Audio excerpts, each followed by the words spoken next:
Esther 4. Nós vamos falar sobre isso, ser luz em meio às trevas, amém?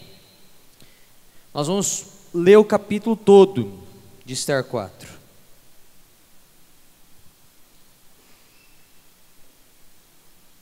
Vamos lá. A Bíblia diz em Esther, capítulo de número 4, o seguinte: quando Mardoqueu soube de tudo que havia acontecido, rasgou suas roupas, vestiu-se de pano de saco, cobriu-se de cinzas e saiu pela cidade chorando alto e amargamente. Foi até a porta do palácio, mas ninguém que estivesse usando roupas de luto tinha permissão para entrar. Quando a notícia do decreto chegou a todas as províncias, houve grande pranto entre os judeus. Jejuaram, choraram e lamentaram. E muitos se deitaram em panos de saco e em cinzas. Quando as criadas de Esther e os eunucos vieram e lhe contaram sobre Mardoqueu, ela ficou muito angustiada. Enviou-lhe roupas para vestir em lugar do pano de saco, mas ele não aceitou. Então Esther mandou chamar Ataque, um dos eunucos do rei, que havia sido nomeado para servi-la. Ordenou que ele fosse até Mardoqueu e descobrisse o que o perturbava e por que ele estava de luto. Ataque foi até Mardoqueu na praça da cidade, em frente à porta do palácio. Mardoqueu lhe contou tudo e lhe informou a quantidade exata de prata que Amã havia prometido pagar ao tesouro real pela destruição dos judeus. Mardoqueu entregou a Ataque uma cópia do decreto publicado em Suzã, que ordenava o extermínio de todos os judeus. Pediu a Ataque que mostrasse o decreto a Esther e lhe explicasse a situação. Também pediu a Ataque que a orientasse a ir falar com o rei, para implorar por misericórdia e interceder em favor de seu povo. Ataque voltou a Esther com o recado de Mardoqueu. Então Esther mandou Ataque dizer a Mardoqueu: todos os oficiais do rei e até mesmo o povo das províncias sabem que qualquer pessoa que se apresenta diante do rei no pátio interno sem ter sido convidada está condenada à morte, a menos que o rei lhe estenda o seu cetro de ouro. Além do mais, há 30 dias o rei não me chama à sua presença. E o recado de Esther foi transmitido a Mardoqueu. Mardoqueu enviou esta resposta a Esther: não pense que por estar no palácio você escapará quando todos os outros judeus forem mortos. Se ficar calada no momento como este, alívio e livramento virão de outra parte para os judeus, mas você e seus parentes morrerão. Quem sabe não foi justamente para uma ocasião como esta que você chegou à posição de rainha? Então Esther enviou esta resposta a Mardoqueu: vá, reúna todos os judeus de Suzã e jejuem por mim. Não comam nem bebam durante 3 dias e 3 noites. Minhas criadas e eu faremos o mesmo. Depois irei à presença do rei, mesmo que seja contra a lei. Se eu tiver de morrer, morrerei. Mardoqueu foi e fez tudo conforme as instruções de Esther. Amém?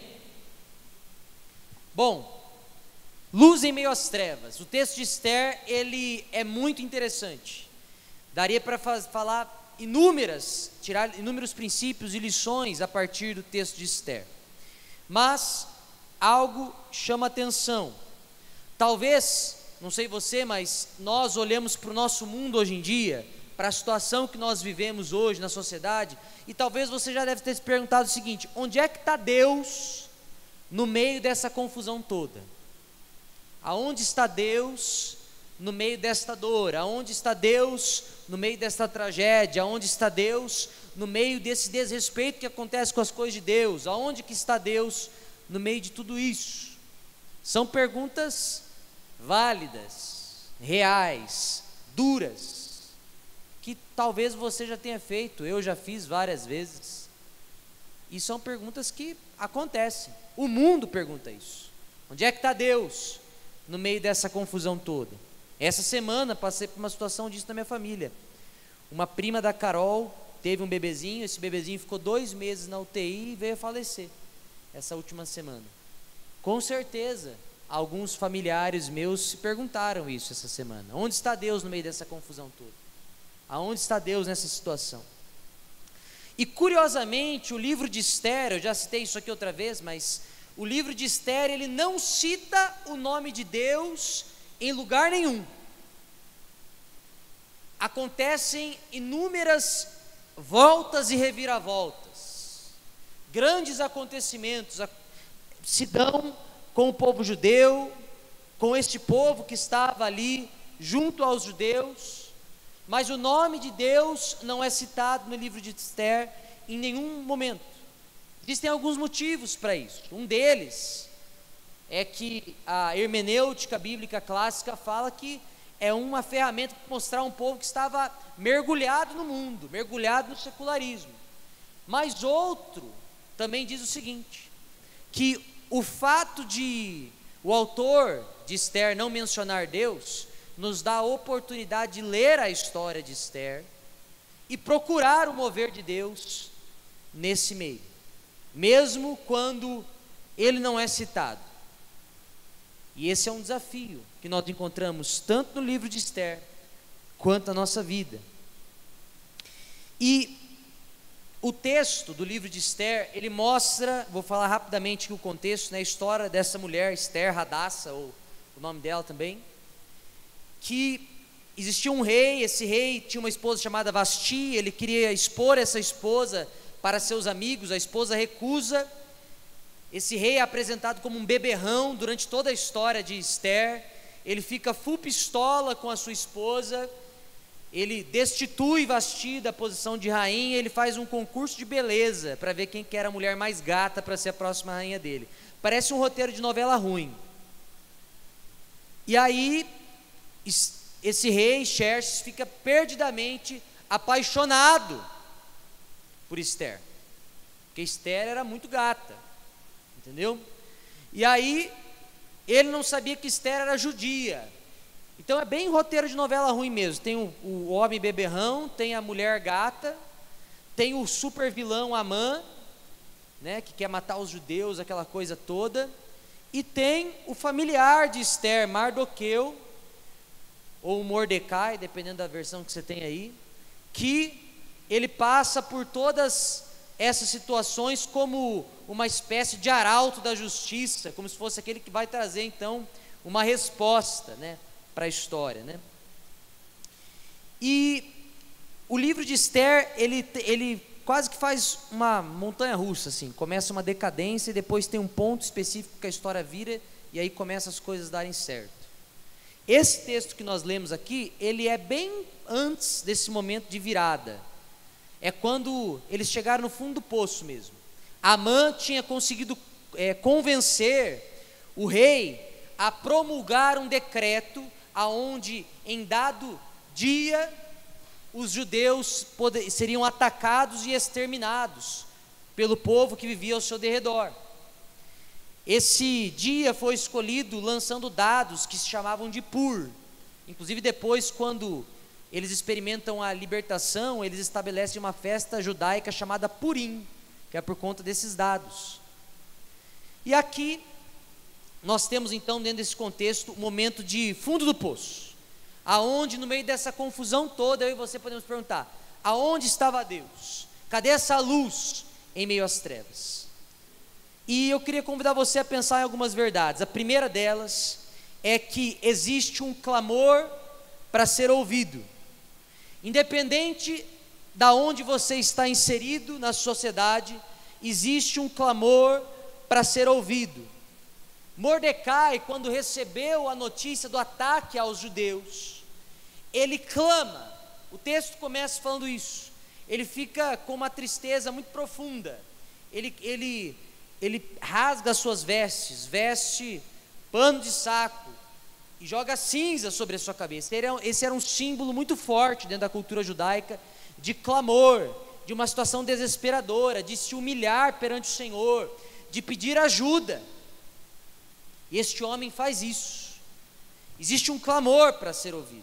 Esse homem está clamando, mas inicialmente esse clamor não chega aos ouvidos de Ester. Ester, que era parente, familiar, que agora era rainha, morava no palácio. Esse clamor não chega inicialmente aos ouvidos de Ester. Por quê? Por que não chega? O texto fala que aqueles que estavam de luto, ou que estavam clamando, não poderiam passar pela porta do palácio, porque dentro do palácio só podia ter ousadia e alegria, só podia ter festa. Ou seja, Ester estava vivendo dentro de uma bolha, você entende? Uma bolha. E o problema é que talvez muitas vezes eu e você também estamos vivendo dentro de uma bolha. Esse é um problema. Assim como Ester estava dentro do palácio, talvez eu e você não estejamos ouvindo o clamor de Mordecai, ou do símbolo de Mordecai na nossa vida, na nossa história.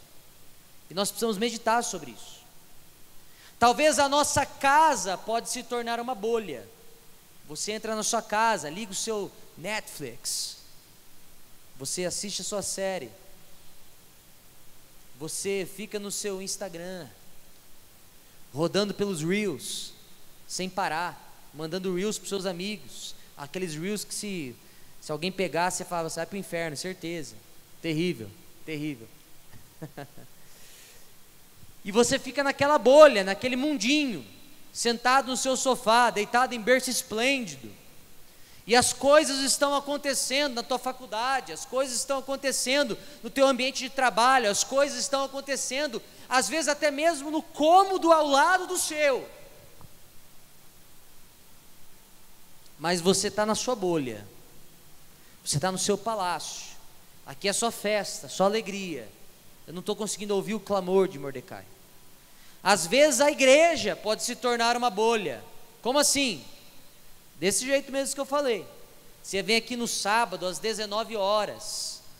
Eu estou falando 19 horas porque tem gente que esquece que é 19. Chega às 19h30, mas 19 horas. E aí, você chega aqui e você participa do culto, você tem o seu refil espiritual e você vaza, rala peito. E é isso, essa é a sua vida cristã. A sua leitura bíblica se resume à leitura que o pastor fez no culto. A sua comunhão com Deus se resume aos períodos de oração que acontecem no culto. A sua comunhão com os irmãos se resume à comunhão que você tem no culto e talvez no máximo ali um lanchinho após o culto, um negocinho, uma saidinha, um rolê depois do culto. É a bolha cristã. Aí você sai daqui, você vai para a sua faculdade, você vai para o seu ambiente de trabalho, e lá você é um agente secreto, você está ali de boa, vivendo na tua, ninguém sabe que você é crente. É a bolha da igreja. Você não evangeliza, você não tem uma vida com Deus, é só aqui na igreja. Então é essa bolha também, não se ouve o clamor de Mordecai. Eu estou dentro do meu palácio, aonde eu venho, eu escuto uma boa música, uma boa palavra, alguém ora por mim e eu vou embora. Talvez a nossa panelinha de amigos pode se tornar uma bolha. É uma panelinha de amigos, a gente não aceita mais ninguém, é só essa galera aqui. Aí chega alguém novo, você olha meio torto assim para a pessoa, ou nem percebe a existência dela, que é pior ainda, né? O contrário do amor não é o ódio, o contrário do amor é a indiferença. Ou seja, você nem percebe que o ser humano existe ao seu lado. E aí você vive dentro daquela bolha também, da sua panelinha de amigos. E aqui eu vou já estender, a sua célula pode se tornar uma bolha. A célula, pastor, é a célula. É só aquela galera da célula. A célula não participa nem dos eventos da igreja direito, entendeu? Fica só naquela galera, só pode andar com aquele pessoal e não expande. É uma célula que sempre vai as mesmas pessoas. Quando chega alguém novo, essa pessoa se sente mais perdido que segue em tiroteio.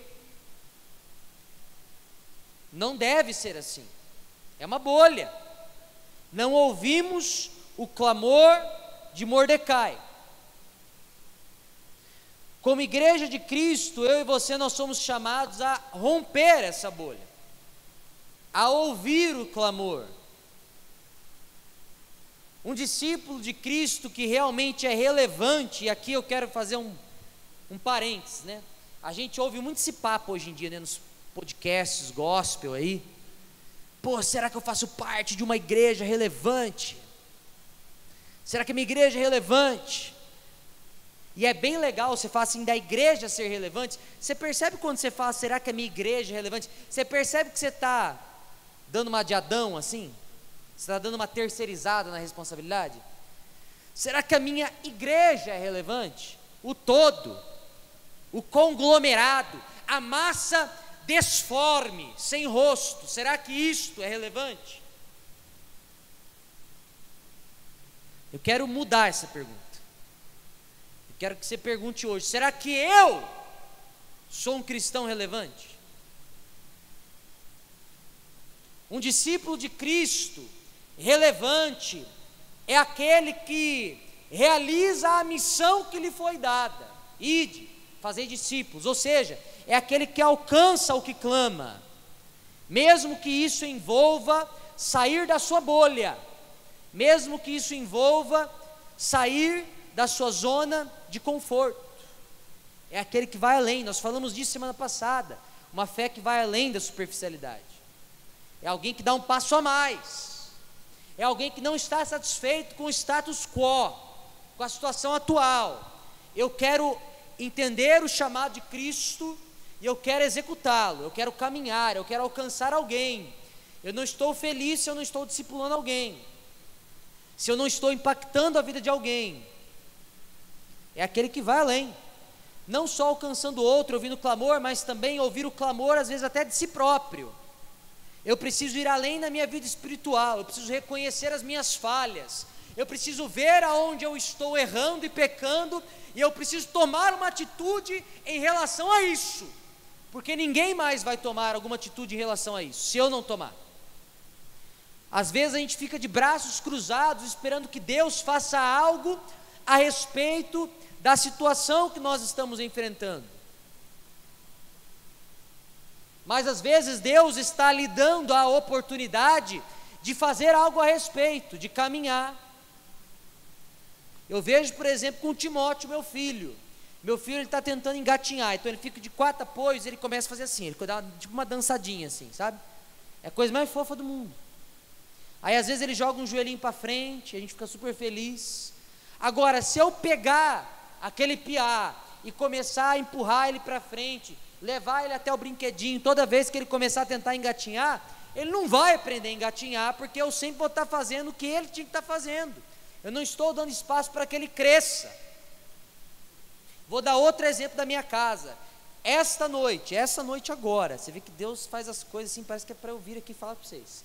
Essa noite agora, eu e minha esposa não dormimos quase nada mesmo. Deve ter dormido umas 2 horas. Porque eu creio que houve uma luta espiritual na minha casa, essa madrugada. Creio mesmo. A tal ponto que a Carol teve um sonho, não vou compartilhar aqui porque é tenso. Nós oramos juntos em família, e só quando nós oramos que o Timóteo dormiu. Hoje, ela nem sabe disso. Hoje, a hora que ela foi tocar no casamento, eu entrei na minha casa, fechei a porta, eu saí orando de cômodo em cômodo da minha casa. De cômodo em cômodo, declarando: este lugar pertence a Jesus, essa casa é de Jesus, todo espírito maligno bate retirada agora em nome de Jesus. Ninguém vai fazer isso por mim. Eu sou o sacerdote daquela casa, e se eu não fizer isso na minha casa, ninguém vai fazer isso por mim.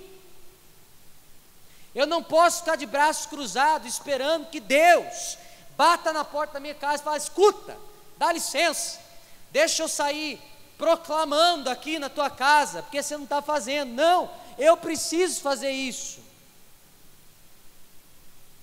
E nós precisamos entender que nós estamos imersos num mundo onde batalhas espirituais acontecem. Nós estamos chegando perto do acampamento e o capeta fica encapetado, porque o acampamento muita coisa acontece, muitas vidas são tocadas, vidas são transformadas, e o diabo vem furioso.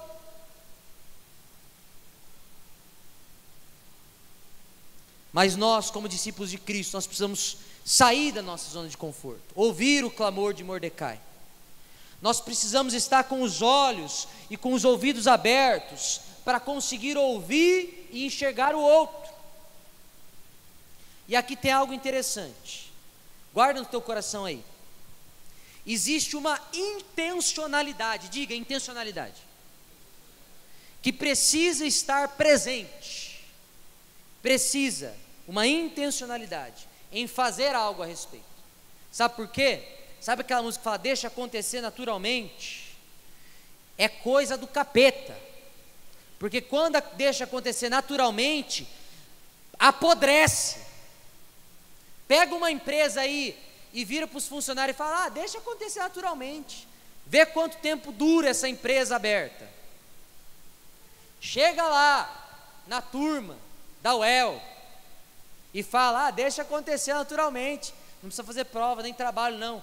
Vê o tipo de profissional que vai sair, né, dali daquela sala de aula, daquela faculdade. Existe, jovem, uma intencionalidade que nós precisamos ter. Essa intencionalidade, ela é inicialmente gerada em nós pelo Espírito Santo de Deus. Ele que nos vivifica, Ele que nos empodera a testemunhar, Ele que nos dá a força e o direcionamento para que possamos caminhar. Mas isso não significa que nós, a partir desse gerar do Espírito Santo, nós seremos agora pessoas passivas, que o Espírito Santo tem que pegar igual Timóteo e sair arrastando pela casa. Não! O Espírito Santo começou a obra, mas nós não podemos ser passivos. Nós precisamos avançar, crescer, engatinhar, caminhar, correr. Nós precisamos. Existe uma intencionalidade, e essa intencionalidade, ela é muito prática. Sabe como é que ela funciona? Funciona assim, ó, eu gosto de ser prático, você não sair daqui tipo viajando, voando. Então vamos lá. A intencionalidade é o seguinte: você vai chegar no culto de jovens, você vai olhar à sua volta e falar, não conheço aquele sujeito. Então, ao invés de quando terminar o pastor dar a bênção, ao invés de eu sair correndo desse lugar, como o diabo foge da cruz, eu vou investir 2 minutos da minha vida, indo lá. Tudo bem, meu irmão? Como que é seu nome? Não te vi aqui antes. Você está em célula? Vem para mim, é a melhor célula da igreja. Faz já o merchan da sua célula. Entendeu? Quer outro exemplo? Você chega na tua faculdade, tem uma pessoa que está lá no canto da sala, você vê que tem até uma nuvem negra sobre a cabeça daquela pessoa, ela está meditabunda, sorumbática, taciturna, ela está lá assim, cheia de peso, você vê que ela está ali mal existindo. A hora que dá o intervalo, você pode, ao invés também de sair correndo daquele lugar, igual o diabo foge da cruz, você pode falar, vou investir 2 minutos da minha vida. Chegando naquela pessoa, assim, você está bem? E você ouve, e aí você fala, posso orar com você? Talvez você não vai ter resposta para o problema dela, mas você pode orar por ela, não pode? Esta é a intencionalidade. Na vida própria, eu vou chegar e vou falar assim, deixa eu parar para analisar em quais áreas da vida eu estou pecando, em quais áreas da vida eu preciso melhorar, eu posso crescer. E agora, o que eu vou fazer a esse respeito? Eu vou investir 2 minutos da minha vida pensando sobre isso. Talvez sejam 2 minutos que transformem a eternidade de alguém e a sua. Quando nós ouvimos o clamor e nós agimos com essa intencionalidade, aí sim nós podemos ser instrumentos de Deus. E qual que é o método que Ele usa para a sua obra? E essa é a segunda verdade, o método de Deus. Existe uma frase de E.M. Bounds, que é um teólogo, um escritor muito bom.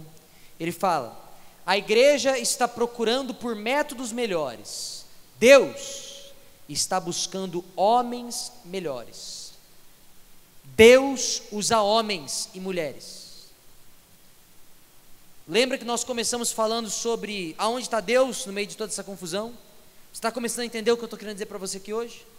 Deus usa homens e mulheres. Nesse trecho que lemos de Esther, Deus usou ímpios, usou os eunucos, as servas, usou aquele homem chamado Hataque, para contar a Ester o que se passava e transmitir as informações. Talvez Deus vá usar alguém ímpio na sua vida. Deus usou Mordecai para clamar. Às vezes Deus manda pessoas para clamar perto da gente, para que nós possamos fazer algo a respeito, para que nós possamos ter uma ação ou uma omissão. Deus usou Ester como instrumento para realizar aquilo que ele desejava. Mas por mais que, fato posto, Deus use homens e mulheres para realizar o que ele quer realizar, muitas vezes eu e você, nós recusamos o chamado de Deus. Deus usa homens e mulheres, mas muitas vezes nós recusamos, nós não queremos. E você vê que Ester passou por isso. Ester, ela temeu a situação, e na sua primeira resposta a Mordecai, ela quis afastar-se do seu chamado. Mordecai disse para ela o que estava rolando. Ó, Ester, o rei, maridão seu aí, ó, promulgou um decreto influenciado por Amã, para destruir todos os judeus, um genocídio. Você é rainha, troca uma ideia com ele lá. E ela sabia que se alguém entrasse na presença do rei sem ser chamado, isso era digno de pena de morte, a não ser que o rei estendesse o cetro. E aí, diante deste quadro, Ester fica com medo, e ela fala: ó, tô fora, não dá. Mordecai, você não está entendendo, se eu chegar lá e o rei não, vai dar ruim. Eu vou livrar o meu, eu sei que está ruim para vocês, mas eu vou livrar o meu.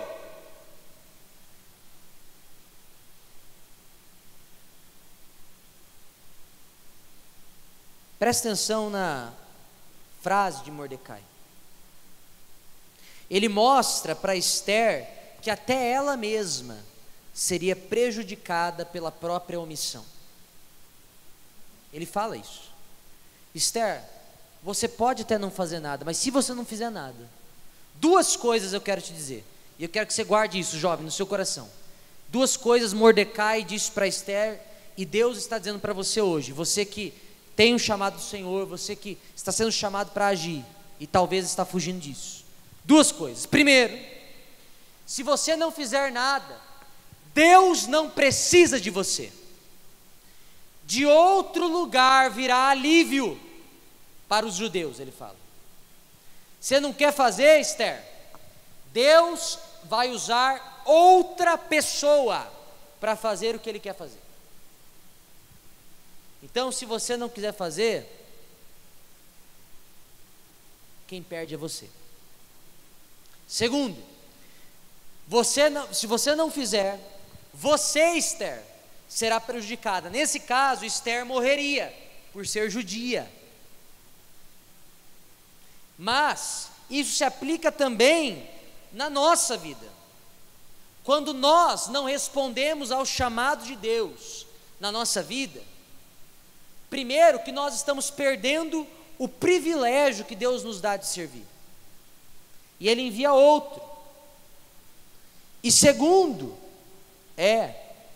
que quando nós nos omitimos, nós sofremos prejuízo. E aí eu vejo tantos jovens que pedem tanto para ser usado por Deus, sabe? O jovem vai lá no Descende, levanta o tênis, aquela coisa toda, vai no evento lá na conferência de jovens, chora. Deus, olha o que o Senhor faz na vida do fulano, do ciclano, eu quero viver isso, sobrenatural do Senhor e tal.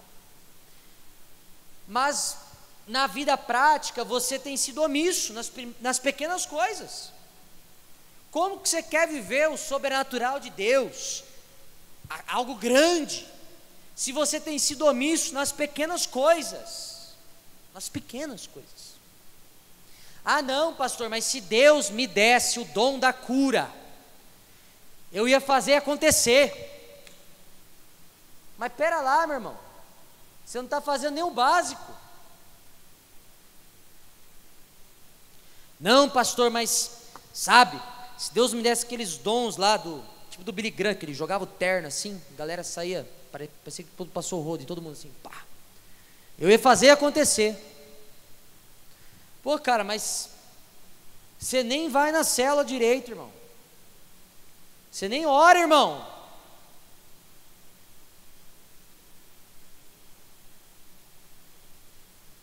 Não dá. É tipo você querer fazer uma equação avançadíssima, mas você não sabe nem quanto que é 2 mais 2 ainda. Não vira. A palavra de Deus fala: ser fiel no pouco, que sobre o muito te colocarei. Tantos jovens que clamam por isso, mas será que nós não temos sido omissos nas pequenas coisas? Não estamos abandonando o barco na primeira oportunidade? Tanto Esther quanto Mordecai, ambos, se você ler o livro de Esther, eles apresentam ambiguidades morais. Eles têm situações onde eles fazem coisas reprováveis. Por exemplo, Esther casou-se com um homem que não era judeu, para começar. Mas rola muito assassinato, jogo de poder na história de Esther. E isso nos mostra algo interessante, porque quebra aquela ladainha do: ai pastor, mas sabe, é que eu ainda não sou bom o suficiente para servir. Não rola ainda. Esse eu não sou bom o suficiente para servir não cola nas mãos de Deus. Deus, ele sempre usou e sempre usará homens limitados e pecadores. É por isso que nós falamos que a mensagem é maior do que o mensageiro. É por isso que eu acho ridículo aquela frase, quando é levada ao extremo, tá, gente? Aquela frase que fala: não, porque você tem que viver tudo que você prega. Se eu fosse viver tudo que eu prego, eu não podia pregar aqui. Eu não podia pregar aqui. Eu preciso ser aquele que se esforça mais para viver o que eu prego. Mas eu falar para você que eu vivo tudo que eu prego, então eu sou Jesus. Jesus e eu, tá ali, quarta pessoa da Trindade. Não é assim, meu irmão. Nós somos homens, mulheres, falhos, pecadores. Nós temos tentações, dificuldades. Tem momentos onde a gente cai, a gente peca, a gente erra. A gente se sente pior que o cocô do cavalo do bandido. A gente pede perdão para Jesus. A gente segue em frente. Entendeu? As crises que você tem, eu também tenho. Não sou diferente de você. As lutas que você passa, eu também passo. As contas que você tem que pagar, eu também tenho que pagar. É assim. Às vezes a gente acha que pastor é diferente, que missionário é diferente, que eles vivem em uma espécie de multiverso aí da bênção e da glória, que não tem boleto, que não tem dor de cabeça, que não tem cólica, que não tem sei lá o que. Mas tem, meu irmão. Mas e aí? Deus nos chama para realizar, Deus nos chama para avançar, Deus nos chama para nos colocarmos à disposição para sermos instrumentos dEle. Por isso, pare de dar desculpas, tipo: eu não estou pronto, eu acho que não dá ainda. Não, irmão, pede perdão ao Senhor, se arrepende dos seus caminhos e caminha. Se você cair, Deus vai colocar alguém para te ajudar na caminhada também. Deus vai pegar você pela mão e vai te levantar. Davi, que é chamado homem segundo o coração de Deus, caiu um monte, mas ele tinha um coração rendido ao Senhor, buscava agradá-lo, não apenas obedecê-lo. Olha essa diferença. Davi não apenas obedecia a Deus, ele buscava agradar a Deus. A verdade é que se nós formos esperar atingir uma perfeição para servir a Deus, nós nunca vamos servir a Deus nessa vida. Nós sempre vamos ser os espectadores da fé. Nós sempre vamos ser pessoas que só sentam no banco do culto ou da célula e vão embora. E isso é muito triste, gente. Sabe por quê? Olha para mim aqui. Tem tantos jovens aqui que tem tanto potencial. De verdade mesmo. Tem jovens hoje que compõem a equipe da liderança nossa, que quando começaram estavam aprendendo, mas hoje executam funções 1000 vezes melhor do que eu. Deus quer usar a sua vida de forma poderosa. É um desperdício. A palavra de Deus fala que é agradável você entregar a sua vida a Jesus quando você é jovem, porque você é a energia desta igreja, você tem força, você tem raça, você está pronto, meu irmão, você tem a potência para realizar, você não está velho, igual a Bíblia fala, que é quando o gafanhoto fica pesado para você, não, você consegue fazer acontecer. Eu lembro quando a gente fez um evento aqui no hangar mesmo, que a gente montou um monte de coisa aqui, o Lucas estava aí, nem lembro que evento que era, mas eu sei que nós batemos o recorde da equipe de montagem da igreja, foi montado e desmontado um evento em menos de 30 minutos, foram os jovens que fizeram, faz tempo isso, mas eu lembro que o Alexandre ficou em choque quando ele viu. Por quê? Porque são jovens, fortes, capacitados pelo Senhor. Deus quer usar a sua vida hoje, meu irmão. Hoje você tem um campo de influência que você nem imagina. Ao invés de você ficar aí matutando, eu acho que eu tenho isso, pastor, aquilo, estou com dor na minha joanete, não posso servir e tal. Antes de você pensar esse tipo de coisa, faça com excelência aquilo que vem hoje. Aqui vai outro detalhe, tá? Para você jovem, tem muito jovem que vem no gabinete pastoral conversar comigo, cheio de ansiedade. Ai pastor, porque eu não sei o que será da minha vida, eu não sei o que vai acontecer daqui 5 anos, então não dá para eu começar. Imagina pastor, eu não posso assumir a liderança de uma célula, porque vai que eu conheço meu príncipe encantado daqui 2 anos, e aí daqui 2 anos nós precisamos mudar para a Patagônia, e aí o que eu vou fazer com a célula, pastor? Então é melhor eu nem assumir. Para com isso, meu, pelo amor de Deus, você não sabe nem se você vai estar vivo amanhã. Faça com excelência aquilo que Deus te dá hoje, faça com excelência, viva com intensidade, um amor sacrificial, faça com excelência, hoje, agora, não fica na neura, mas eu vou mudar de cidade, mas eu não sei se eu vou gostar do fulano ou do ciclano, não sei se eu começo uma célula de solteiro, porque vai que eu viro casal, não sei se eu começo uma célula de casal, porque vai que eu termino. Misericórdia, velho. Ô Jesus, ô Deus, dá paciência, Pai, em nome de Jesus. É difícil, gente, é difícil. Cara, viva intensamente aquilo que Deus te dá hoje com excelência. Impacte a vida de pessoas, vai para cima. Depois você mudar de cidade, treina alguém para assumir seu lugar aí, meu. Faz algo a respeito. É assim. Nós não sabemos o dia de amanhã, mas vive intensamente hoje, com excelência, fazendo aquilo que Deus te chama para fazer. Amém ou não? Última verdade: sacrifício que traz vida.